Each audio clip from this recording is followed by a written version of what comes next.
Tiny tips for teachers, keys to help newcomers succeed.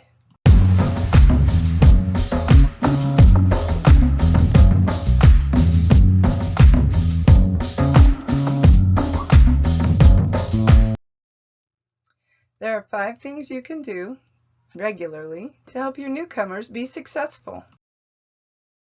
The first one is comprehensible input, and to me, this is the most important of all. It means you show everything you say so that everyone understands.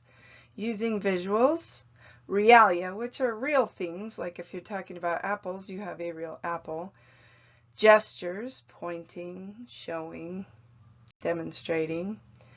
Imagine if you're watching a video and you turn the sound off. Do you still understand? That's what comprehensible input is. The next one is slow your rate of speech. You're going to slightly adjust your rate of speech. Speak a little slower, but not like a robot. You will not talk to your student like this. You will talk to your student like this. Put slight pauses between your words and just slow it enough that the brain can catch up with what you're saying. When asking something of your student, wait. Remember, your student must process what you are saying and then process a way to communicate back to you. Depending on the situation, plan to give anywhere from 15 to 60 seconds for the student to respond. Always make sure you have reasonable but high expectations for output from your students. Ask students to do all they can and support them sufficiently to do that. At first, newcomers go through an important stage called the silent period, when their brain is learning by listening.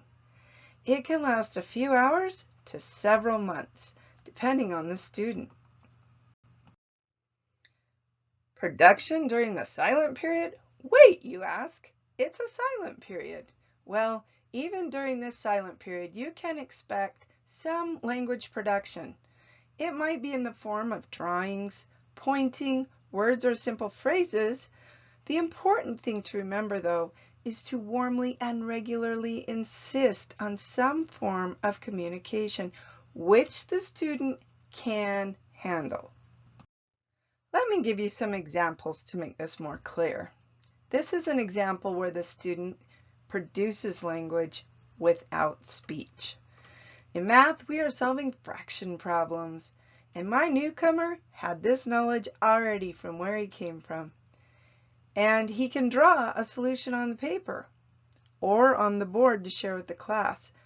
While I narrate how he solved the problem, watching his drawing, I can praise the student and smile.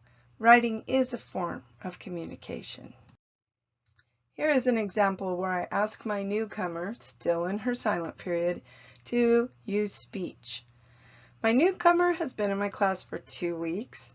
She needs to use the bathroom, so she points to the picture of the bathroom in her survival packet that I made for her. But for the past week, her peer has been tutoring her how to say this vocabulary. I know she can handle it.